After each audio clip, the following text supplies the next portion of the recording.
La Iglesia jamás ha procedido eliminando lo anterior. No, porque la Iglesia recoge, conserva y transmite.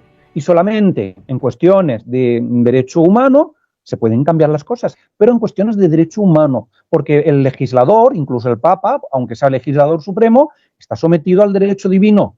Sin embargo, llega 1983 y Wojtyła rompe con todo lo anterior. Vemos aquí cómo en el poder de gobernar, gobiernan anulando todo y creando algo nuevo. Crearon una nueva fe con nuevas supuestas verdades, como el ecumenismo y otras herejías. Han creado una nueva misa y han creado un nuevo derecho, un nuevo código de derecho canónico que nada tiene que ver con el anterior. Está rompiendo con lo que Cristo entregó y están ahora instituyendo un nuevo código de derecho. Quedan abrogados, se abrogan el código de derecho canónico promulgado en 1917. Me han eliminado la figura de renuncia tácita para intentar camuflarla con una remoción que es una pena impuesta por la autoridad, una remoción de derecho propio, pero que además tiene que efectivamente intervenir la autoridad, con lo cual nos está atando de pies y manos. Por eso las personas que están en la Iglesia del Concilio Vaticano II, e incluso los más conservadores y tradicionalistas, al aceptar lógicamente este código de derecho, no pueden de ninguna manera entender que un papa pueda dejar de ser papa por incurrir en herejía. ¿Se dan cuenta? Normativismo, fruto del nominalismo y, sobre todo, el sello de lo que es la visión jurídica protestante. Este nominalismo, de alguna manera, y el voluntarismo infecciona lo que es el modernismo teológico que tanto criticó San Pío X, y si aplicamos ese modernismo al ordenamiento jurídico, tenemos que al final el derecho se convierte en algo absoluto, en el que la ley canónica positiva está por encima de cualquier derecho natural, divino natural o divino positivo, y que además la autoridad en sí misma y la obediencia a la autoridad se convierte en algo absolutamente necesario y por encima incluso de los mismos fines, de que lo que se va a realizar por medio de esa ley sea o no bueno moralmente hablando. Al no haber una moral objetiva, es bueno aquello que está contenido en la norma. Y si el legislador me dice que el aborto o el divorcio es bueno, indistintamente de la bondad o maldad moral objetiva, como no hay objetividad en la moral, sino que depende de la voluntad del legislador, pues va a ser bueno por el hecho de que está en la norma. Pero en el momento en el que los protestantes se separan de la Iglesia con Lutero, y luego también incluso los anglicanos que se separan con Enrique VIII y demás, curiosamente, Guillermo de Ockham era inglés, ese nominalismo filosófico estaba muy en la médula de algunos ingleses. Eso se ve luego reflejado en el normativismo, en el positivismo jurídicos que van a arrastrar pues ya desde el siglo XVI hasta nuestros días y que van a infectar luego al derecho canónico de Wojtyła de 1980.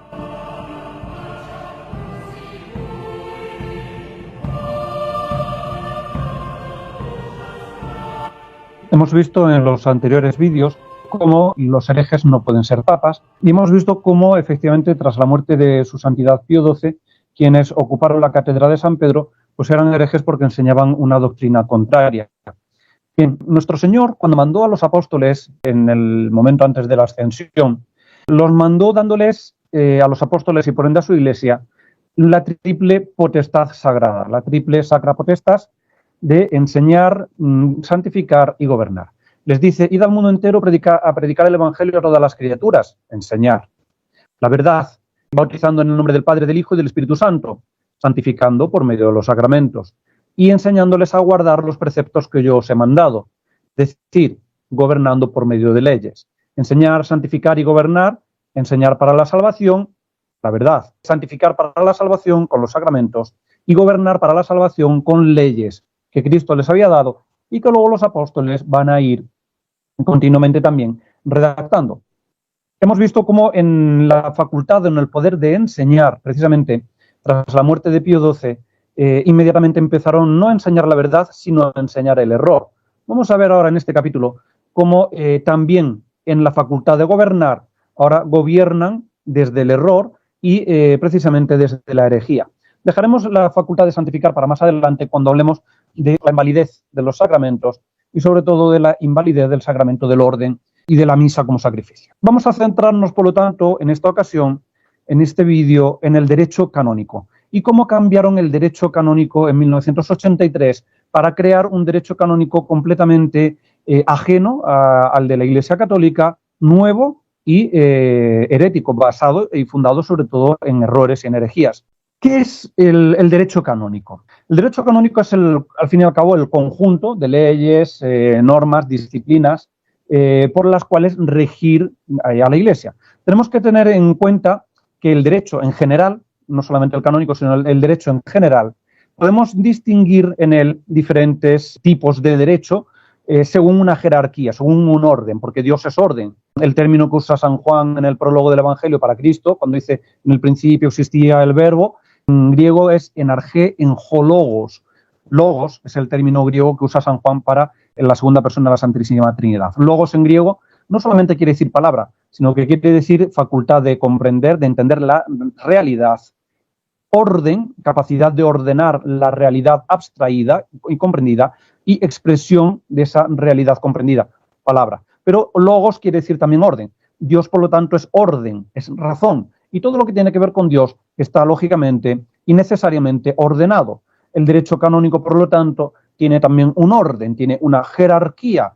Podemos distinguir en el derecho, según cómo lo analicemos, distintos tipos de derecho o jerarquía en este orden del derecho.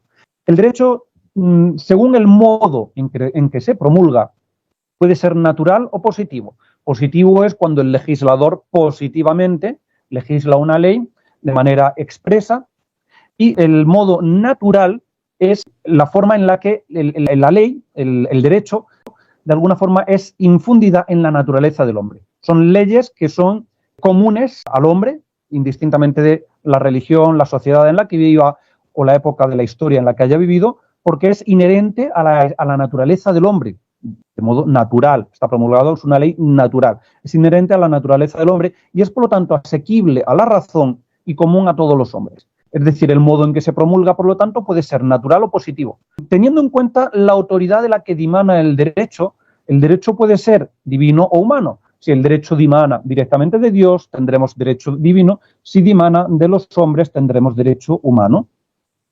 El derecho divino puede ser, como hemos visto, bien positivo, bien natural. Derecho divino positivo, aquel que dimana directamente, expresamente, de la voluntad de Dios y queda contenido y reflejado en la Sagrada Escritura o en la esencia naturaleza misma de la Iglesia que fue fundada por Dios. El derecho divino natural, es decir, al derecho natural, además, normalmente se le conoce como divino natural. ¿Por qué? Porque es Dios quien ha infundido la ley en el corazón del hombre al crear al hombre. Es, por lo tanto, como hemos dicho antes, un derecho que es asequible a la razón y común a todo el género humano, indistintamente de la religión, raza, sociedad o época histórica en la que viva. Derecho divino natural. ¿Por qué divino? Porque dimana de Dios, es Dios quien lo infunde en la naturaleza del hombre, por eso es divino y es natural. Sin embargo, lo que dimana de la voluntad de Dios, que expresamente queda reflejado de manera positiva, pues es el derecho divino positivo, ¿no? Que queda reflejado en la Sagrada Escritura o en la revelación pública, Sagrada Escritura, tradición oral o, como hemos dicho, en la naturaleza y esencia de la Iglesia. El derecho, además, humano, el derecho humano dentro de la Iglesia puede, el derecho humano en general puede ser o eclesiástico o civil. Cuando hablamos de derecho humano eclesiástico, siempre va a ser positivo, es decir, aquello que el legislador eclesiástico, bien sea el Papa o los obispos o los concilios, legislan de manera positiva. Ese es el derecho humano eclesiástico. El derecho humano eclesiástico está siempre por debajo del derecho divino positivo, porque en esa jerarquía y orden del derecho, lógicamente, está por encima, es anterior y superior el derecho natural, por ejemplo, porque es anterior a cualquier ley, porque está infundida en el corazón del hombre, y el derecho divino positivo es superior por cuanto es Dios quien lo manda, quien lo legisla. El derecho, sin embargo, humano siempre va a ser eclesiástico, el humano eclesiástico siempre va a ser de derecho positivo, humano eclesiástico positivo. En cuanto a la amplitud de la ley, a la que obliga, El derecho puede ser universal o puede ser particular. Si son leyes para toda la Iglesia universal, será derecho universal, en el caso del derecho canónico. Y si son leyes para grupos en concreto o zonas o circunscripciones de la Iglesia en concreto, pues será derecho particular y no derecho universal. Bien, hay que tener en cuenta que el derecho, lógicamente, ni canónico ni civil, es algo que sale de la nada, sino que es, al fin y al cabo, como hemos dicho, partimos de un derecho natural que está infundido en el corazón del hombre y es la manera, de alguna forma, de regir las relaciones humanas. Y desde que el hombre es hombre y desde que vive en sociedad, siempre se ha estado rigiendo por una serie de leyes. Para entender bien el derecho y los errores dentro del derecho, y en concreto del derecho canónico, como vamos a analizar en este vídeo, tenemos que tener en cuenta un error filosófico que ya hemos nombrado en otras ocasiones, que va a verse reflejado en el derecho religioso, ya sea en el eclesiástico, en el derecho canónico de la Iglesia Católica o en otras confesiones cristianas. Me refiero al nominalismo. El nominalismo es una corriente filosófica que tuvo como principal exponente en el siglo XIV, finales del XIII, principios del XIV, a un fraile franciscano inglés llamado Guillermo de Ockham. Guillermo de Ockham, de infeliz memoria, decía que no existen entes abstractos que contengan una realidad objetiva. Eso es lo que básicamente viene a negar el nominalismo. Es decir, ¿qué son los entes abstractos? Los entes abstractos son aquellos que están fuera del espacio y del tiempo, que no están regidos por el espacio y el tiempo. Entes abstractos o de razón. Por ejemplo, el color rojo en sí mismo, la rojeidad que diríamos, ¿no? O el rojo. El rojo es algo que está fuera del espacio y del tiempo, aunque luego se concreta en diferentes entes concretos o particulares. Pero el rojo en sí, cuando hablamos del color rojo, pues lógicamente es un ente abstracto que tiene un contenido. Sin embargo, Guillermo de Ockham lo que nos dice es que no existe ese contenido, que los entes abstractos en sí no tienen un contenido objetivo, real, sino que depende básicamente del consenso de la comunidad, de las personas. Niega, por lo tanto, la objetividad de la razón, que es capaz de abstraer, observando la naturaleza, y crear elementos, entes de razón, entes abstractos para dirigirse a ellos. No depende, por lo tanto, no tiene el ente abstracto un significado concreto, delimitado y objetivo, sino que los nombres, nomen en latín, son simples rótulos que van a significar lo que cada uno o cada sociedad quiera que signifique. Por lo tanto, el significado de los entes abstractos depende básicamente de la voluntad de las personas. Claro, cuando Guillermo de Ockham, por lo tanto, afirma esto al enseñar el nominalismo, si esto lo extrapolamos, por ejemplo, a Dios, Dios es un ente que está fuera del espacio y del tiempo, es el ente trascendente, el ente inmanente, el ente en sí. Claro, si los entes abstractos no son objetivos, Dios se convierte, por lo tanto, en un puro indeterminado, en algo indeterminado. No podemos determinarlo, no podemos delimitarlo, no podemos definirlo propiamente, sino que Dios va a ser lo que Él quiera que sea. La voluntad de Dios está por encima de todo, no tiene límites y, por lo tanto, yo no puedo delimitar a Dios. Esto es lo que nos dice, de alguna manera, Ockham, ¿no? Guillermo de Ockham. Por lo tanto, Dios se convierte en un puro indefinido. No hay, por lo tanto, una objetividad moral tampoco en las leyes ni en las cosas que observamos. Todo va a depender del ojo, del color del cristal con que se mire, como solemos decir, ¿no? Todo dependerá de la percepción individual de cada uno y de la voluntad de cada uno. No hay, por lo tanto, mandamientos que sean de derecho natural, que dimanen directamente, que los haya infundido Dios en el hombre. Ningún mandamiento, la Iglesia nos ha enseñado que los 10 mandamientos son de derecho natural, porque están inscritos en el corazón del hombre, y además son también de derecho divino positivo, porque Dios se los reveló a Moisés en el Sinaí. Son de derecho divino natural y de derecho divino positivo. Sin embargo, Guillermo de Ockham nos dicen que no, que los 10 mandamientos no son de derecho natural, porque no hay una realidad objetiva, no hay una ley objetiva, una moralidad objetiva, sino que todo depende de la voluntad del legislador supremo, en este caso de Dios. Por lo tanto, las cosas no son buenas o malas en sí mismas, sino que son buenas o malas porque Dios ha dicho que son buenas o malas. Vamos a ver, la Iglesia nos enseña, y la filosofía, que Dios está delimitado, aunque es infinito, lógicamente, pero de alguna forma Él está delimitado por el principio de no contradicción, porque Él no puede ser y no ser dos cosas distintas a la vez que es una cosa. sea, no puede haber contradicción en Dios. Esto nos lo ha enseñado, nos lo enseña la filosofía más elemental y no lo ha enseñado siempre la Iglesia. Sin embargo, Guillermo de Ockham nos dice que ni siquiera Dios está de alguna forma determinado o delimitado por el principio de no contradicción, sino que Dios puede ser lo que quiera. Él no está delimitado a esa no contradicción. De ahí que, por ejemplo, el quinto mandamiento que nos dice no matarás, no es una ley objetiva que parta de una moral objetiva de que matar sea malo. ¿Por qué matar es malo? Pues porque Dios es vida. Dios es vida, Dios es el dueño de la vida, la ausencia de vida, la muerte, es contraria a Dios, por lo tanto, matar es contrario a Dios mismo, y solamente Dios, que es vida, puede quitar la vida, dar y quitar la vida. Matar, por lo tanto, es algo que es malo en sí mismo, porque objetivamente va en contra de lo que es la naturaleza y la esencia de Dios, que es vida. Sin embargo, Guillermo de Ockham nos dice que no hay objetividad moral ninguna, que simple y llanamente matar es malo porque Dios ha querido que matar sea malo. Pues no solamente niega que los entes abstractos, los nombres, los nomens, tenga un significado real y objetivo, sino que además nos dice que las cosas, la bondad o maldad de los actos morales depende básicamente de la voluntad de Dios. Es bueno lo que Dios ha querido que sea bueno.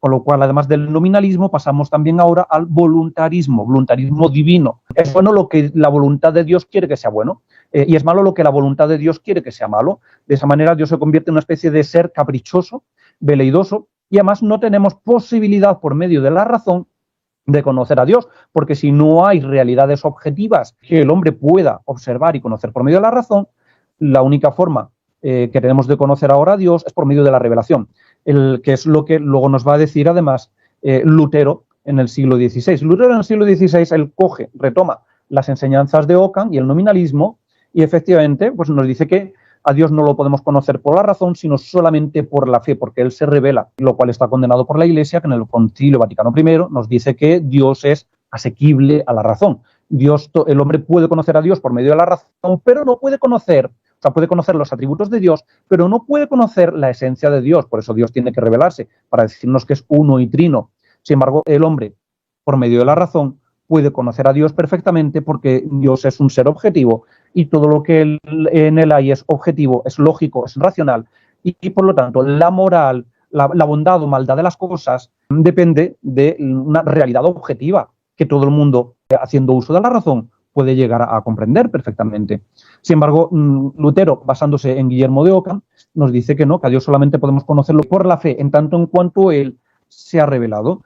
Lutero además nos dice aquello de que él es de la facción de Ockham, y él nos dice que además el único escolástico que ha habido en la historia de la Iglesia salvable es precisamente Guillermo de Ockham. Claro. Y es que el nominalismo y el voluntarismo, estos dos movimientos que surgen de Ockham, de alguna manera el nominalismo y el voluntarismo son los fundamentos filosóficos de la herejía protestante. Esto tenemos que tenerlo muy claro, porque el nominalismo y el voluntarismo filosóficos se van a expresar luego de manera muy concreta en los ordenamientos jurídicos protestantes, que es con dos movimientos dentro de lo que es el ámbito jurídico. El nominalismo filosófico, que nos dice que no existen entes abstractos ni una moral objetiva, se va a ver reflejado de alguna manera en el normativismo jurídico. ¿Qué es lo que nos dice el normativismo jurídico? Que solamente es efectivo y tendrá valor jurídico aquello que esté contenido en la norma, en las leyes que haya dictado de manera positiva un legislador. Como no hay realidades objetivas, el hombre no puede llegar a conclusiones objetivas por medio de la razón, sino que todo depende del consenso, de alguna manera, y de la voluntad, pues no hay normas objetivas, sino que normas son aquello que está en la norma. Leyes son las que están en la norma. Fuera de la norma no hay ley ninguna. Esto es lo que nos dice el normativismo jurídico, que es un grandísimo error de la aplicación del nominalismo a lo que es el ámbito jurídico, y que surge sobre todo en el ámbito protestante, en las sociedades protestantes.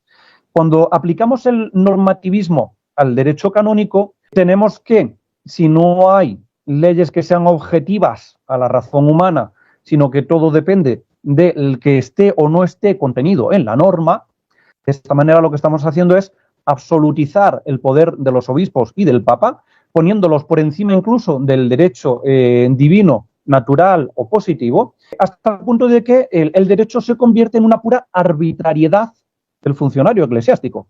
Es norma lo que quiere el legislador eclesiástico que sea norma, con lo cual solamente podemos aferrarnos a la letra escrita, a la ley escrita, a la letra, a la literalidad, porque fuera de la literalidad no hay norma posible ninguna, por muy objetiva que sea. Esto es lo que vemos además luego en este nominalismo de alguna manera, y el voluntarismo infecciona lo que es el modernismo teológico que tanto criticó San Pío X, y si aplicamos ese modernismo al ordenamiento jurídico, tenemos que al final el derecho se convierte en algo absoluto, en el que la ley canónica positiva está por encima de cualquier derecho, como hemos dicho, natural, divino natural o divino positivo, y que además la autoridad en sí misma y la obediencia a la autoridad se convierte en algo absolutamente necesario y por encima incluso de los mismos fines, de que lo que se va a realizar por medio de esa ley sea o no bueno moralmente hablando. Esto lo vemos tanto en el derecho canónico a día de hoy, sobre todo, como diremos más adelante, después de la codificación de 1983 de Wojtyla, como en el derecho civil. Al no haber una moral objetiva, es bueno aquello que está contenido en la norma. Y si el legislador me dice que el aborto o el divorcio es bueno, indistintamente de la bondad o maldad moral objetiva, como no hay objetividad en la moral, sino que depende de la voluntad del legislador, pues va a ser bueno por el hecho de que está en la norma. O sea, un cumplimiento ciego de la letra de la ley, indistintamente de que la ley sea o no buena moralmente hablando. El nominalismo, por lo tanto, desemboca en el normativismo jurídico y el voluntarismo desemboca en el positivismo jurídico. El voluntarismo, como hemos hablado antes, era el voluntarismo divino, ¿no? Es bueno o malo lo que Dios, por su voluntad, quiere que sea bueno o malo. Voluntarismo divino, voluntad de Dios por encima de todo, por encima incluso de la objetividad y del principio de no contradicción. Ese voluntarismo divino se va a ver reflejado también en el voluntarismo regio, cuando los reyes eran los que legislaban, pues será bueno o malo lo que el rey diga que es bueno o malo, indistintamente de la bondad o maldad intrínseca y objetiva de los hechos. Como no existe un derecho natural objetivo a la razón, asequible a la razón, es bueno o malo lo que el legislador dice que sea bueno o malo. Positivismo, voluntarismo regio, y ese voluntarismo regio se va a ver reflejado en el derecho canónico en un positivismo jurídico, es decir, la ley, por el hecho de ser ley y de haber sido dictada positivamente por el legislador, es buena. Esto viene muy de la mano, al fin y al cabo, del normativismo. Lo que pasa es que el normativismo lo que nos dice es que fuera de lo que está en la norma no hay ley ninguna. El positivismo lo que nos dice es que toda la norma, toda la ley positiva por sí es buena, porque la ha legislado el legislador. Claro, cuando el legislador era un rey, pues todo dependía de la voluntad del rey. Cuando el legislador, actualmente las sociedades civiles después del siglo XIX, liberales, modernistas, masónicas y democráticas, cuando la voluntad recae sobre el consenso común de todo el pueblo y aquellos que representan al pueblo y que tienen el poder legislativo, pues ley es bueno aquello que los legisladores de turno dicen que es bueno. Y entonces el positivismo sobre todo se caracteriza por tiene tres características fundamentales. Una, da superioridad y preeminencia sobre todo a la legalidad, es decir, a la cualidad de la ley y de que la ley es buena y es legal por el hecho de ser ley, porque así lo ha impuesto con su voluntad el legislador. Por lo tanto, indistintamente de la bondad o maldad de una ley en base a una objetividad moral, la ley va a ser buena en sí misma y es legal porque está legislada de manera positiva, positivismo. Da superioridad y preeminencia a la legalidad, desprecia la legitimidad de las leyes. ¿Qué es la legitimidad? La cualidad de la ley de ajustarse a la recta razón, a la justicia y a la moral objetiva. Como ya no hay nada que sea asequible a la razón porque sea objetivo en sí mismo, sino que todo depende de la voluntad de las personas y del consenso, o sea, de esa unión en común de voluntades, del consenso común, pues se niega, por lo tanto, el derecho divino natural y positivo y se da preeminencia al derecho humanamente legislado de manera positiva por el legislador. Derecho, positivismo jurídico. Por lo tanto, preeminencia de la legalidad, eliminación y desprecio de la legitimidad y desprecio y negación de los derechos divino natural y divino positivo. Estas son las marcas, por así decirlo, el positivismo jurídico y el normativismo jurídico son las marcas esenciales de las que parten todos los ordenamientos jurídicos de las sociedades protestantes, liberales, masónicas, etc. Pero en el momento en el que los protestantes se separan de la Iglesia con Lutero y luego también incluso los anglicanos que se separan con Enrique VIII y demás, curiosamente, como hemos dicho antes, Guillermo de Ockham era inglés, ese nominalismo filosófico estaba muy en la médula de algunos ingleses y eso se ve luego reflejado en el normativismo, en el positivismo jurídicos que van a arrastrar pues ya desde el siglo XVI hasta nuestros días y que van a infectar luego al derecho canónico de Wojtyla de 1983. Vamos a poner, para resumir todo esto que ha sido un poco quizás denso para algunas personas, vamos a poner dos ejemplos que seguro que lo vamos a entender muy fácilmente. Un ejemplo de positivismo jurídico lo vemos precisamente en el siglo XVI con Isabel I de Inglaterra al legalizar la piratería. ¿Qué es lo que hace Isabel I de Inglaterra? Apoyar la piratería dando patentes de corso, es decir, licencia para robar. ¿No es? La piratería, esas son las patentes de corso. Isabel I de Inglaterra se convierte, por así decirlo, en la fundadora de las sociedades anónimas, porque ella respalda a todos aquellos que quieren robar al Imperio Español por medio de la piratería, incluso financia esas empresas a cambio de que luego le den a ella parte del botín. Pues vamos a ver, ¿robar es intrínsecamente malo? ¿Sí o no? Sí. Sin embargo, aquí, como la reina dice que robar a los españoles es bueno, indistintamente de los medios que se usen, da igual incluso que se asalten las costas, que se saqueen, que se violen a mujeres, que se maten a niños, da igual, exactamente igual. Los piratas, como cumplen con lo que dice la reina y la reina les da licencia y es buena la piratería, le da patente de corso y además los católicos y los papistas, como ellos decían, son despreciables, se puede hacer cualquier cosa. Y así tenemos que efectivamente los piratas no eran personas, como muchos podemos pensar, malvadas y depravadas, que no tenían ningún tipo de religión. No, al contrario. Normalmente eran anglicanos muy devotos, que además antes de los saqueos y a diario normalmente en los barcos recitaban oraciones y precisamente leían el libro de los mártires anglicanos y algunas cosas por el estilo, pero ellos, al fin y al cabo, estaban obedeciendo a la reina. Y como bueno es lo que el legislador dice que es bueno y no indistintamente de la objetividad moral de los hechos, pues si el legislador me dice que puedo robar y que es bueno robar y me está dando licencia, pues bendito el legislador, Dios salve a la reina. Y entonces, como vemos, la piratería legalizada por Isabel I de Inglaterra es precisamente una expresión clarísima de lo que sería el normativismo y positivismo jurídicos. El legislador dice que es bueno, bueno es, indistintamente de los actos que se cometan y de que el hecho de robar en sí mismo sea malo. Sin embargo, la aplicación del derecho natural, divino natural, en el ordenamiento jurídico, vamos a ver un ejemplo muy claro en España, en el Imperio Español, con el emperador Carlos I de España y V de Alemania. Después de que con sus abuelos, con la reina Isabel la Católica, se había empezado el descubrimiento de América y la conquista de aquel continente, en 1551, apenas 60 años después de empezar la conquista de América, en 1550, el emperador Carlos paraliza la conquista para preguntarse en lo que se conoce como la controversia de Valladolid, en un concilio que él convoca local en Valladolid, donde convoca a los teólogos de la época, a los más eminentes teólogos de la época, para preguntarse si en base al derecho divino natural es legítimo, es decir, si es acorde a la recta razón y a la moralidad, invadir aquellas tierras que tenían ya habitantes nativos y que vivían en ellas y que tenían cierto dominio sobre sus tierras. El emperador Carlos I, por lo tanto, paraliza en seco la conquista en 1550 durante la controversia de Valladolid. ¿Por qué? Porque el ordenamiento jurídico del imperio gira en torno y está sometido al derecho natural, que es un derecho de origen divino y que también se aplica a los nativos de América, porque el derecho divino natural es aquel que Dios ha infundido en el corazón del hombre y que es común a todos los seres humanos, a la naturaleza humana. Pues aquellos seres que vivían en América, nativos de América, eran humanos, por lo tanto el derecho divino natural les ampara también a ellos. Se paraliza la conquista para analizar si se puede o no se puede continuar con la conquista de América.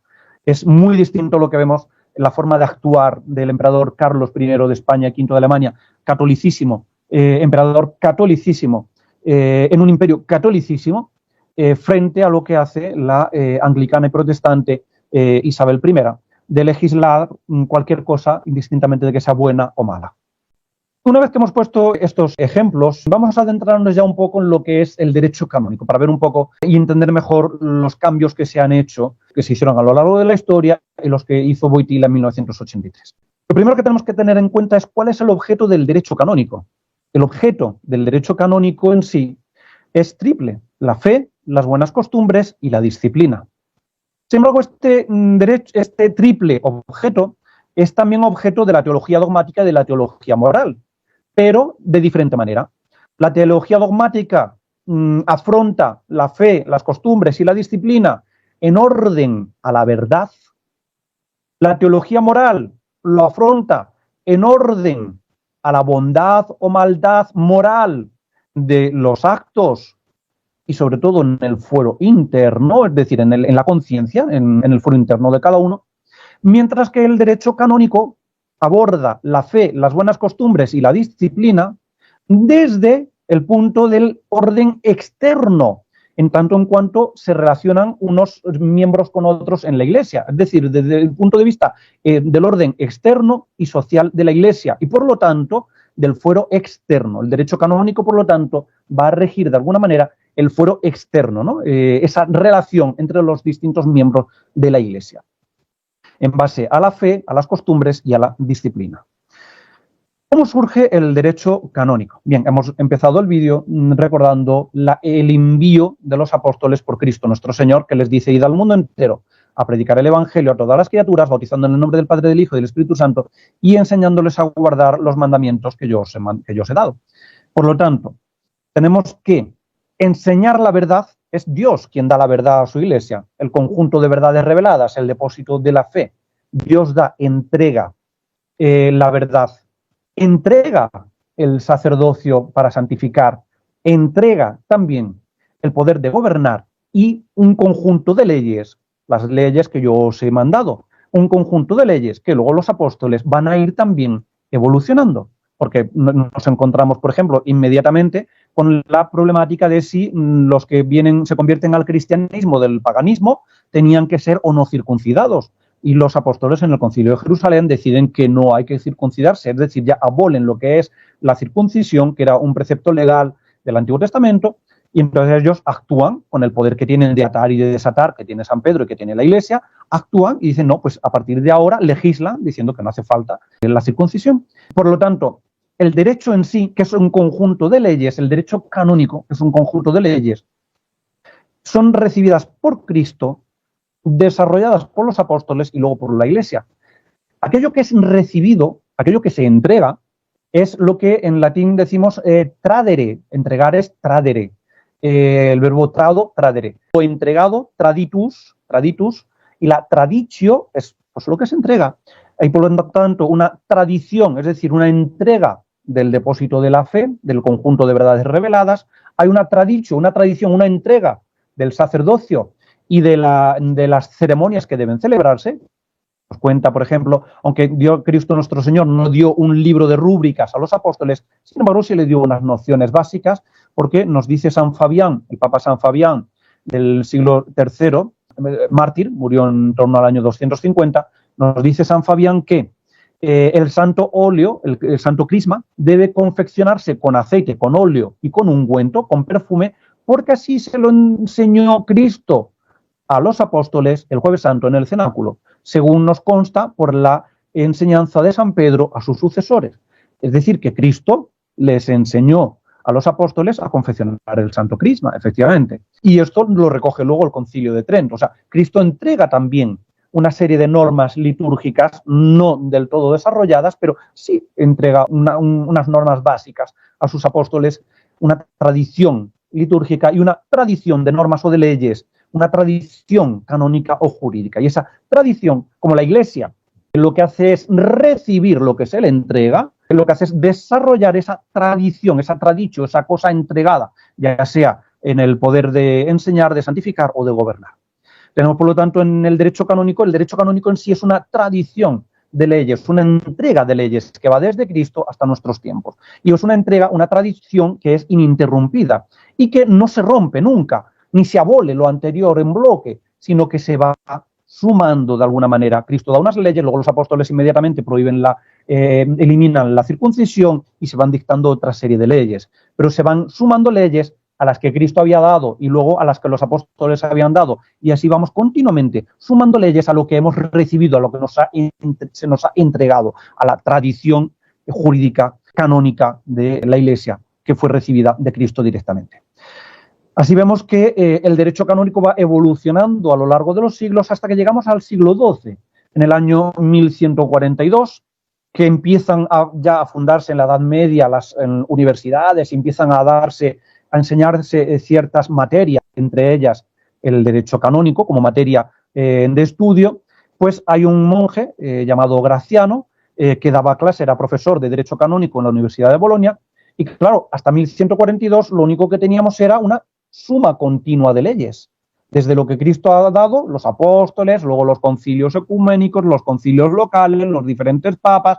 Durante más de 1000 años lo que tenemos es que el derecho canónico ha ido creciendo, y hay un momento en el que parece que hubiera ciertas controversias o contrariedades o discordias entre los mismos cánones de la Iglesia. Entonces, Graciano lo que hace para poder enseñar mejor el derecho canónico es compilar todo el derecho canónico del primer milenio, compilar todo el derecho canónico que estaba contenido en los decretos de los concilios ecuménicos, en los mandamientos de los apóstoles, etcétera. Lo que hace es compilar todo eso en un volumen en el que él intenta poner también en concordia las aparentes discordias de los cánones. Por eso le llama concordia de cánones discordantes. También se le llama decreto de Graciano, porque fue Graciano quien lo compiló. Pero lo que hace es compilar todo esto, ponerlo en concordia para poderlo explicar bien a sus alumnos. Y esa es la primera, por lo tanto, compilación del derecho canónico, en la que se incluye, básicamente, los cánones de los concilios, tanto ecuménicos como locales, europeos, asiáticos, africanos, etcétera. Las decretales de los papas, los textos de las Sagradas Escrituras, las enseñanzas y los mandamientos o los decretales de los padres de la Iglesia, y el derecho incluso secular, es decir, el derecho romano, básicamente, y el derecho capitular de los reyes francos, o sea, lo que es el derecho natural, asequible a la razón y común a todos los seres. Compila todo esto y a eso le da el nombre de Concordia de Cánones Discordantes, año 1142. Casi 100 años después, el Papa Gregorio IX, en el año 1234, lo que hace es compilar las decretales que había fuera del decreto de Graciano, porque en esos siglos es cuando empieza sobre todo la gran efervescencia jurídica, ¿no?, de los papas y demás. Entonces, hay muchas decretales que habían quedado fuera del decreto de Graciano, y entonces Gregorio IX lo que hace es compilar todas esas decretales, encomienda además a un santo español, a San Raimundo de Peñafort, que era canonista, hacer una compilación de esas decretales.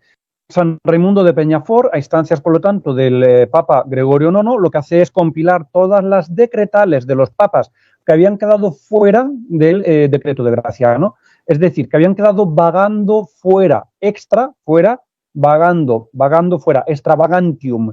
Extravagantium, de ahí el nombre, precisamente extravagante. Extravagante es lo que vaga fuera de. Entonces, coge una de las decretales y las compila en el Liber Extra, libro extra, porque es el libro de las decretales que están extravagantium, que están vagando fuera del decreto de Graciano. Liber Extra. El Liber Extra, o decretales de Gregorio IX, era un libro compuesto por 5 libros. Estamos, por lo tanto, en 1234, apenas a final de siglo, apenas 60 años después. En 1298, 64 años después, su santidad Bonifacio VIII lo que hace es recopilar las decretales suyas y algunas anteriores después de Gregorio IX, y lo llama el libro sexto. Como el Liber Extra de Gregorio IX tenía 5 libros, estaba compuesto en 5 libros, pues esto va a ser un apéndice al libro extra, al Liber Extra, va a ser el Liber Sextus de Bonifacio VIII. En ese Liber Sextus, además, Bonifacio VIII recoge las famosas 88 reglas del derecho, Regulae Juris, las reglas del derecho, que sirven tanto para el derecho canónico como para el derecho civil. Le sucede a Bonifacio VIII, bueno, el segundo sucesor es Clemente V. Clemente V lo que hace es recopilar sus propias decretales, pero no le da tiempo de promulgarlas, y entonces las promulga su sucesor Juan XXII en 1317, que son las decretales del Papa Clemente V, que van de 1305 a 1314. Por eso a esas decretales Clemente V las iba a llamar el libro séptimo, o sea, el segundo libro después de Liber Extra, ¿no? Son 5 del Liber Extra, son 5 libros, el sexto es el de Bonifacio VIII, el séptimo sería el de Clemente V. Liber Septimus, o conocido más popularmente como las Clementinas, o en latín Clementine, ¿no? Las decretales clementinas o del Papa Clemente V.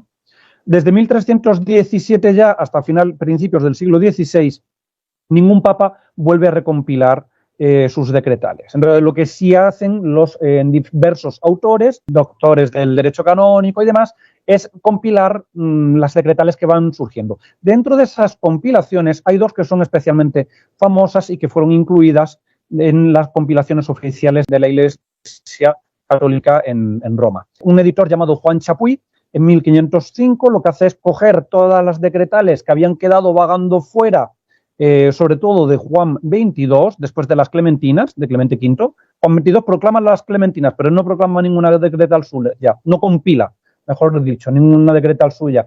Sin embargo, luego, en 1501, Juan Chapuy lo que hace es coger las decretales de Juan XXII que habían quedado fuera de todas las compilaciones anteriores, por lo que le llama las extravagantes de Juan XXII, las decretales que quedaron extra, vagantium, vagando fuera de las demás compilaciones.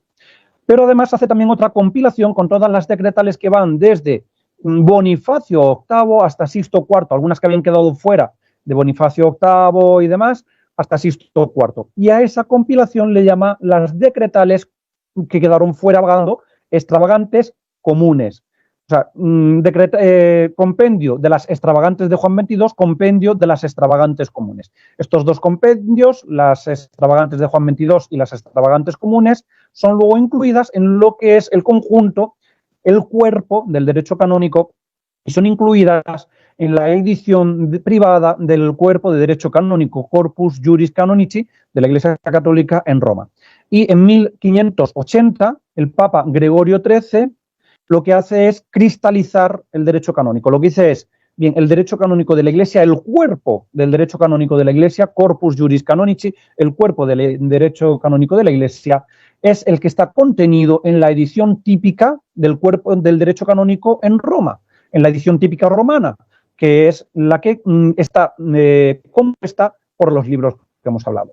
El decreto de Graciano, las decretales de Gregorio IX o Liber Extra, el Liber Sextus de Bonifacio VIII, Liber Septimus o decretales de Clemente V, Clementinas, las extravagantes de Juan XXII y las extravagantes comunes. Esos 6 libros, ahí es donde está el derecho canónico. Nos dice, de alguna forma, el Papa Gregorio XIII en el Breve Cum Promunere Pastorali de 1580. Queda, por lo tanto, ya en finales del siglo XVI cristalizado el cuerpo de derecho canónico. Desde ese momento hasta 1903, en que es elegido el Papa San Pío X, pues el derecho canónico había seguido sumando, de alguna forma, decretales de diversos papas, con lo cual, a principios del siglo XX, ser canonista en la Iglesia Católica, pues era un trabajo bastante complicado, porque tenías, por un lado, el cuerpo de derecho canónico, pero por otro lado, pues un montón de decretos que había desde el siglo XVI hasta principios del siglo XX. Entonces, el Papa San Pío X lo que dice es, vamos a poner orden en todo el derecho canónico de la Iglesia para facilitar su aplicación y su estudio, y vamos a codificar, es decir, vamos a resumir el cuerpo del derecho canónico. Nombra una comisión que va desde 1904 hasta 1917, en que se promulga la codificación del derecho canónico, el código, el Codex Juris Canonici, el código de derecho canónico. Ya se promulga una vez muerto San Pío X, pero todo el trabajo se hizo durante la vida de San Pío X. Él fue el presidente de la comisión y el secretario de la comisión fue el cardenal Pietro Gasparri. Y el secretario de Pietro Gasparri era el presbítero Eugenio Pacelli, que luego fue el futuro Papa Pío XII. Lo que hace, por lo tanto, San Pío X y el cuerpo de derecho canónico es simple y llanamente coger todo el cuerpo anterior, o sea, el derecho canónico bimilenario de la Iglesia, y estructurarlo, resumirlo, compilarlo, codificarlo, ponerlo en códigos, en cánones, y hacer un volumen, que es el Código de Derecho Canónico, pero recogiendo toda la tradición canónica de los 1900 años anteriores.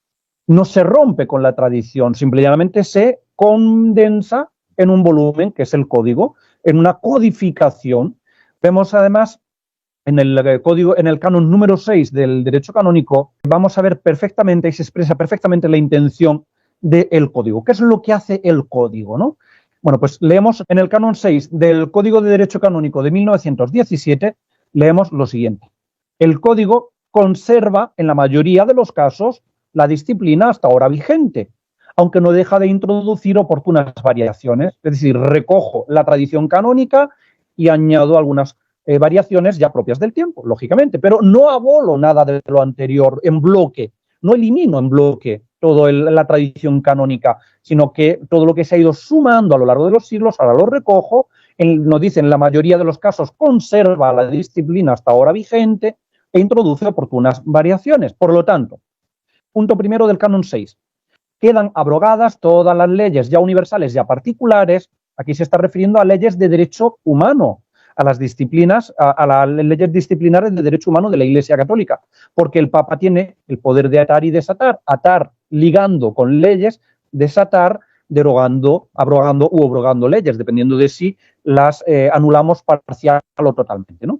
Quedan, por lo tanto, abrogadas todas las leyes ya universales, ya particulares, que se opongan a las prescripciones de este código. Es decir, hemos hecho un resumen, hemos codificado todo el derecho canónico, aquí está, y si quedan algunas leyes universales que sean contrarias a estas, esas quedan abrogadas, solo las que son contrarias, a no ser que acerca de las leyes particulares se prevenga otra cosa expresamente. Punto segundo del canon 6. Los cánones que reproducen íntegramente el derecho antiguo deben evaluarse conforme a ese derecho, conforme al derecho antiguo. ¿Por qué? Porque el derecho antiguo no ha sido abolido. Entonces, todos los cánones que hemos cogido literalmente del derecho antiguo tienen que interpretarse con respecto a ese derecho. Punto número tercero del canon 6. Los cánones que solo en parte concuerdan con el derecho antiguo han de evaluarse conforme a este en la parte que en él convienen, pero en aquella otra parte en el que del mismo discrepan se ha de juzgar según su propio sentido. Punto número cuarto. En la duda del canon 6, en la duda de si alguna prescripción de los cánones discrepa del derecho antiguo, no hay que separarse de este, no hay que separarse del derecho antiguo. Si el derecho antiguo, tal y como proponen algunos, hubiera sido abolido por el Código de 1917, no podríamos ir al derecho antiguo para nada, porque está abolido. Sin embargo, vemos que efectivamente no está abolido. Se recoge la disciplina hasta ahora vigente y además, si hay discrepancia, tenemos que irnos siempre al derecho antiguo.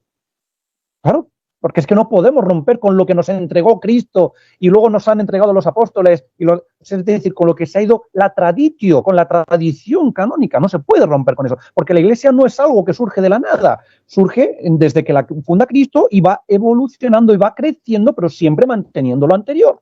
Vámonos ya directamente al sexto, ¿no? Punto sexto del canon 6 del Código de Derecho de 1917. Si alguna de las demás leyes disciplinales que hasta ahora se hallaban vigentes no se contienen ni explícita ni implícitamente en el código, ha de afirmarse de ellas que perdieron todo su valor. Lo que ya no está contenido aquí pierde su valor. Ojo, salvo dos excepciones, ¿eh? Si no es que se hallan en los libros litúrgicos aprobados, porque el Código de Derecho Canónico básicamente no versa sobre derecho o disciplina litúrgica. Para eso están los libros litúrgicos. Es decir, salvo que se hallan en los libros litúrgicos aprobados o son leyes de derecho divino ya positivo, ya natural. Es decir, si alguna de las leyes disciplinales que se hallaban vigentes han quedado fuera, pierden su fuerza, pero claro, se está refiriendo solamente a las leyes disciplinales de derecho humano eclesiástico. Porque el derecho divino positivo o natural no pierde nunca su fuerza. Lo que Dios manda no pierde nunca su fuerza. Por eso nos dice que, salvo que sean leyes litúrgicas o leyes de derecho divino positivo o natural. En este punto 6 del canon sexto, efectivamente la Iglesia lo que nos está enseñando es que, oiga, si han quedado leyes fuera de este código, porque el Papa es infalible y la Iglesia es infalible en cuestiones de fe y de moral, como maestro supremo, no como legislador supremo, sino como maestro supremo. El derecho canónico es obra del legislador. Ahí no es infalible. Entonces, si alguna ley ha quedado fuera de este derecho canónico, es decir, estoy admitiendo la posibilidad de que haya leyes que hayan quedado fuera. La fuerza de la ley no depende de que esté o no en el código, no depende de que haya sido mandada por el legislador de la ley divina, positiva o natural, sino que dependen de Dios mismo. Pues si han quedado fuera no pierden su valor, claro. Aquí estamos reconociendo efectivamente la objetividad moral de la ley, la objetividad de la moralidad, la bondad o la maldad objetiva de las cosas, que indistintamente de que el Código de Derecho Canónico las haya recogido o no, siguen siendo vigentes. O sea, las únicas que eliminan son solamente las disciplinas, las leyes disciplinales, pero de derecho humano eclesiástico, que no estén aquí contenidas. Pero vemos cómo a lo largo de los 20 siglos de la Iglesia, por lo tanto, la Iglesia jamás ha procedido eliminando lo anterior. No, porque la Iglesia recoge, conserva y transmite. Y solamente en cuestiones de derecho humano se pueden cambiar las cosas. El legislador lo puede cambiar, que para eso tiene poder para atar y para desatar. Pero en cuestiones de derecho humano, porque el legislador, incluso el Papa, aunque sea legislador supremo, está sometido al derecho divino. Él no puede ir en contra del derecho divino. El derecho humano no puede ir nunca en contra del derecho divino. Además, en este punto sexto del canon 6 del Código de 1917, la Iglesia nos está dando a entender efectivamente que ella no es infalible en cuestiones de derecho. La Iglesia y el Papa es infalible en cuestiones de fe. Tu fe no va a caer, le dice Cristo a San Pedro. O sea, como maestro de fe, es infalible cuando enseña la verdad. Como legislador supremo, potestad de gobernar, como legislador supremo, no es infalible. Él tiene la potestad suprema de gobernar, que consiste en atar con leyes y en desatar, derogando leyes, abrogando u obrogando leyes, según las anule parcial o totalmente, o las reforme parcial o totalmente. Ahora bien, si fuera de este código, porque vuelvo a decir lo mismo, resumir casi 2000 años de historia de derecho canónico, pues es una proeza, desde luego. Si fuera de este código hubiera quedado algo, no pierden su fuerza si son leyes de derecho divino positivo o natural. Está admitiendo la Iglesia la posibilidad de que haya quedado alguna ley del derecho divino positivo o natural fuera del código. Efectivamente, o sea, porque la Iglesia no es infalible. Cuando codifica el código, no es infalible en cuestiones de disciplina, en cuestiones de legislador supremo. El Papa como legislador no es infalible. Esto que es perfectamente claro, nítido, objetivo, y se ve como la Iglesia respeta, porque no puede ser de otra manera, lo que ha recibido, la tradición canónica, dentro de esos tres poderes que Dios da a su Iglesia, el de gobernar, la tradición de las cosas con las que se deben gobernar, de las leyes. Sin embargo, llega 1983 y Wojtyła rompe con todo lo anterior. Vemos aquí como no solamente a nivel, en el poder de enseñar, sino que además a nivel de gobernar también, en el poder de gobernar, gobiernan anulando todo y creando algo nuevo. Crearon una nueva fe con nuevas supuestas verdades, como hemos visto en los vídeos anteriores, ¿no? Como el ecumenismo y otras herejías. Han creado una nueva misa, nuevo orden para la misa, Novus Ordo Missae, 1969, que lo analizaremos en vídeos más adelante. Y han creado un nuevo derecho, un nuevo código de derecho canónico que nada tiene que ver con el anterior. En el Vaticano II, en el Concilio Vaticano II, se rompe con la tradición de la fe, se empiezan a enseñar errores, como el ecumenismo, que ya hemos analizado en los vídeos anteriores, así que no me detendré, pero se empiezan a enseñar herejías, se rompe, por lo tanto, con lo entregado, con la fe entregada, con la tradición de la fe, se rompe con lo entregado para santificar, con la liturgia entregada por Cristo, como analizaremos en vídeos sucesivos cuando analicemos la ruptura de la sucesión apostólica por la nulidad del sacerdocio con la reforma de 1968, Y se rompe la tradición en el poder de gobernar, lo que se ha entregado, lo que Cristo entregó a los apóstoles, enseñarles a guardar aquello que yo os he mandado. Es decir, él había entregado un conjunto de normas, un conjunto de leyes a sus apóstoles, los apóstoles esas leyes las van desarrollando y ampliando, y luego los sucesores de los apóstoles también, y ahora Juan Pablo II rompe con todo lo anterior. Y vamos a ver cómo efectivamente lo dice en el canon número 6, coincide con el Código de 1917, canon 6 del Código de 1983, promulgado por Juan Pablo II con la ayuda inestimable del cardenal Ratzinger. El canon 6 nos dice lo siguiente, del Código de 1983, de Juan Pablo II. Desde la entrada en vigor de este código, se abrogan, primero, punto 1 del párrafo primero del canon 6, el Código de Derecho Canónico promulgado en el año 1917. Es decir, al abrogar el Código de 1917, está abrogando todo el derecho bimilenario de la Iglesia. Porque, como hemos visto antes, acabamos de ver ahora mismo, el Código de 1917 no abroga nada en bloque, no abroga la tradición jurídica, sino que la incorpora, la recoge y añade oportunas variaciones. Pero parte de todo lo anterior. Sin embargo, ahora Juan Pablo II nos dice que a partir de ahora, 1983, el Código de 1917 queda abrogado. Es decir, se abroga, se elimina, se rompe con el Código y con el cuerpo del derecho canónico que estaba codificado en el Código. Se rompe con la tradición bimilenaria del jurídico canónica de la Iglesia Católica para instaurar ahora una nueva norma, un nuevo código de derecho. Esto es lo que nos está diciendo aquí, el canon 6, párrafo primero, punto 1.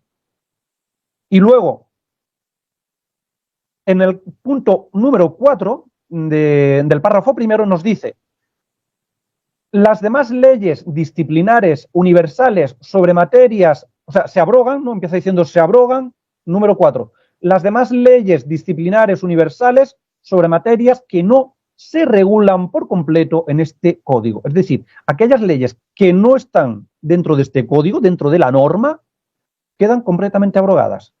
Oiga usted, ¿y qué pasa con las leyes de derecho divino o de derecho natural?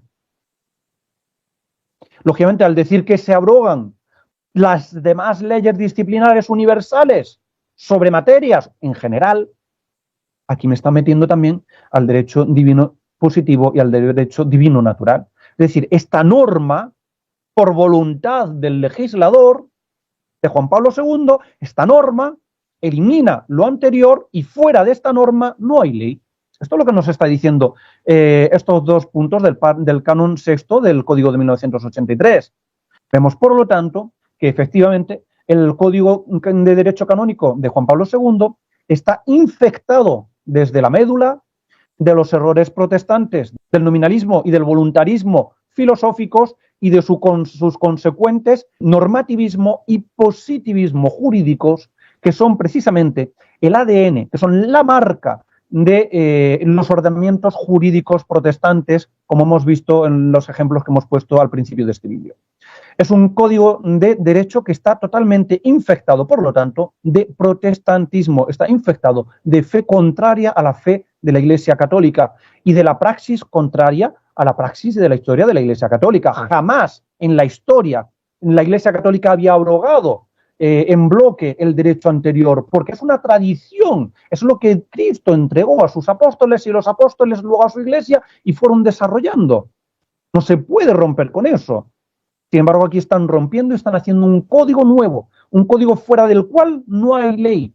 La norma es lo que está contenido aquí y es norma lo que el legislador dice que sea norma. Lo que la voluntad del rey es ley. Lo que el Papa dice es ley. Positivismo jurídico. Positivismo jurídico. Sin importar si hay leyes de derecho divino positivo o natural fuera de este código. Da igual, solamente lo que está en este código. Y la ley anterior queda completamente eliminada. Ruptura y novedad. Eso no se ha dado nunca en la historia de la Iglesia. Ruptura con la tradición a la hora de enseñar la verdad. Ruptura con la tradición litúrgica. Ruptura con la tradición jurídico-canónica de la Iglesia y novedad. Nuevo orden para decir la misa, novus ordo missae, nueva misa, nuevo código de derecho canónico, nueva fe. basada sobre todo en la herejía del ecumenismo. Estamos viendo, por lo tanto, que el código de 1983, que vige a la Iglesia surgida del Concilio Vaticano II, es completamente opuesto a la naturaleza y esencia misma de la Iglesia católica. No vamos a analizar, lógicamente, todos los cánones y comparar todos uno por uno, porque no terminaríamos en un año apenas. Pero sí vamos a analizar una figura que venimos ya viendo a lo largo de los vídeos anteriores, que es la figura de renuncia tácita admitida por derecho. El código de 1917, recogiendo toda la tradición canónica y la enseñanza de la Iglesia, en el canon 188, número 4, nos dice que en virtud de renuncia tácita admitida por el mismo derecho, vacan ipso facto, sin ninguna declaración, cualesquiera oficios, si el clérigo, número 4, públicamente defecciona de la fe católica. Es decir, aquel que, siendo clérigo, que teniendo un oficio para enseñar la verdad, para la salvación, deja de enseñar la verdad, enseña el error para la condenación, quien teniendo que enseñar la verdad, enseña el error, renuncia a enseñar la verdad. Por eso nos dice la Iglesia que los que defeccionan en la fe católica renuncian en renuncia implícita en los hechos, renuncia tácita, que el derecho admite, admitida por derecho. No hace falta que la Iglesia intervenga. Tenemos que diferenciar básicamente dos formas de perder el oficio eclesiástico. Por pena impuesta por la autoridad eclesiástica, como es la remoción, traslación o la deposición. Cometes un delito, la autoridad te juzga, te remueve, te traslada o te depone, te quita el cargo. Pero las penas son siempre impuestas por la autoridad. Hay que distinguir, por lo tanto, entre pena y entre renuncia. La renuncia es la pérdida del oficio, no por imposición de la autoridad eclesiástica, sino por voluntad de la persona que ostenta el oficio. Yo renuncio a mi oficio, renuncio a la jurisdicción, renuncio a mi cargo. Como renuncio, o bien expresamente por escrito, o bien implícitamente por actos, por hechos. El que tiene que enseñar la verdad, al enseñar el error, renuncia a enseñar la verdad. Y esto lo admite el derecho canónico. Y este canon 188, número 4, recoge la doctrina del Papa Paulo IV en la Constitución Cunes Apostolatus Officio, que nos dice que los herejes, sea cuales sean los cargos que tengan, los oficios que tengan, pierden sus jurisdicciones sin necesidad de instrucción de hecho o de derecho por parte de la Iglesia. Es decir, Paulo IV está definiendo, recuerdo para los que no hayan visto que vean los vídeos anteriores, pero Paulo IV en la Constitución Apostólica usa el término definimus, un término que solamente se usan para verdades de fe, está definiendo que los herejes pierden su jurisdicción por voluntad propia, sin instrucción de hecho o de derecho por parte de la Iglesia, sin que intervenga la autoridad eclesiástica. Recoge Paulo IV además la enseñanza de las Sagradas Escrituras, donde, por ejemplo, el apóstol San Juan en sus epístolas nos dice que los herejes, ellos solos salen, o sea, de entre nosotros han salido, salen por su propia voluntad, por su propio pie, salen de la Iglesia. Que a los herejes ni los saludéis, nos dice San Juan. San Judas en su epístola nos dice que de los herejes debemos execrar hasta su túnica, hasta su ropa. Y San Pablo nos dice también en la segunda carta a Timoteo que apártate de los herejes. Por lo tanto, el que tiene un oficio eclesiástico y tiene jurisdicción, la jurisdicción es una relación de sumisión superior-súbdito. Es incompatible con la sumisión y la obediencia el que yo tenga que execrar, ignorar y apartarme de la persona a la que tengo que obedecer. No se puede, es imposible. Por lo tanto, efectivamente, esta doctrina está contenida en la Sagrada Escritura, es por lo tanto una doctrina decretada por Dios, es una figura que pertenece al derecho divino, que el Papa Paulo IV recoge en la Constitución Cunes Apostolatus Officio al definir, y que el derecho canónico en 1917 en el Código, como no podía ser de otra manera, contempla en el canon 188 número 4, la pérdida por renuncia implícita en actos contrarios a la esencia del oficio. Sin embargo, esta figura que es de derecho divino, renuncia tácita, implícita en hechos, admitida por derecho, es eliminada del Código de 1983 de Juan Pablo II, porque nos vamos ahora al canon 194 del Código de Juan Pablo II, canon 194 en el que se habla sobre la remoción, que es una pena, no es una renuncia sino una pena, pero hablando de la remoción en el canon 194, párrafo primero, nos dice queda de propio derecho removido del oficio eclesiástico, o sea, ya no habla de renuncia, sino de remoción, de propio derecho, queda de propio derecho removido. Punto número 2, quien se ha apartado públicamente de la fe católica y de la comunión de la Iglesia. Aquí parece que estuviera recogiendo la doctrina anterior, pero no, porque en el párrafo segundo del canon 194 nos dice: la remoción de que se trata en los números 2 y 3, el 2 es el que acabamos de leer, solo puede urgirse si consta de ella por declaración de la autoridad competente. Es decir, solo si la Iglesia interviene y depone o remueve a un hereje, entonces se da la remoción de derecho, la remoción de propio derecho.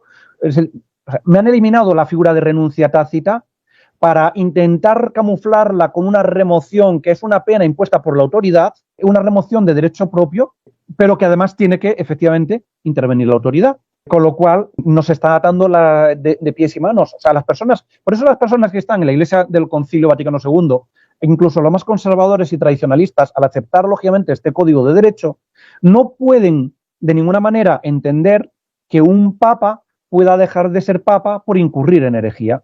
Porque como solamente pierden las jurisdicciones aquellos que la autoridad eclesiástica dice que pierde la jurisdicción, aquellos que son removidos por la autoridad eclesiástica y el Papa no tiene autoridad superior a él, no puede por lo tanto ser removido. Entonces, en consecuencia, ningún Papa puede perder el papado. En consecuencia, los papas, como dicen algunos, están impedidos por Dios para enseñar la herejía en el magisterio extraordinario, que es lo que ya hemos analizado en vídeos anteriores, que es completamente absurdo. Porque la Iglesia nunca ha enseñado esto.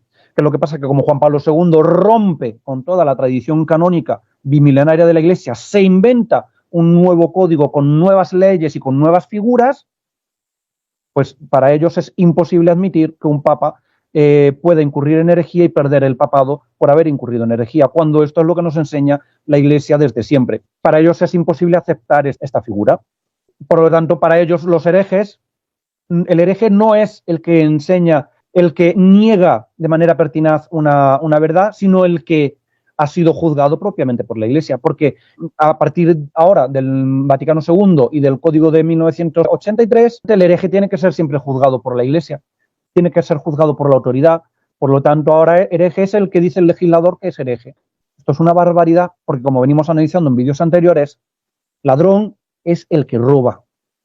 Una persona por el hecho de robar se convierte en ladrón, pero no porque sea juzgado por el juez, porque indistintamente de que un ladrón pueda o no ser juzgado por el juez lo que hace es simple y llanamente, ante las evidencias, decir si verdaderamente, pues este es el ladrón y lo condenamos.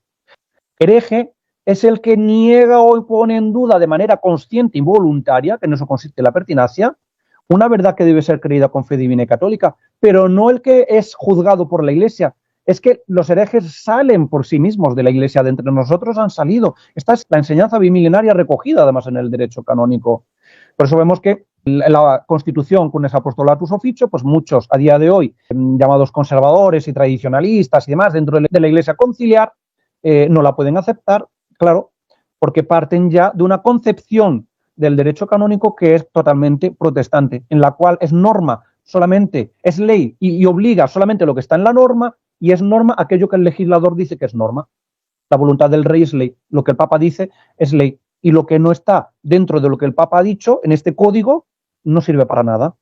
Ese es el punto de partida de todos estos errores que hay a día de hoy y de toda esta gran confusión. Pero claro, es el punto de partida porque aceptan un código que, como hemos visto, está infectado desde la médula de la doctrina más puramente protestante y herética, que va en contra del derecho divino natural y del derecho divino positivo, absolutizando por encima de estos derechos la voluntad del legislador, sea papa, sean concilios o sea lo que sea.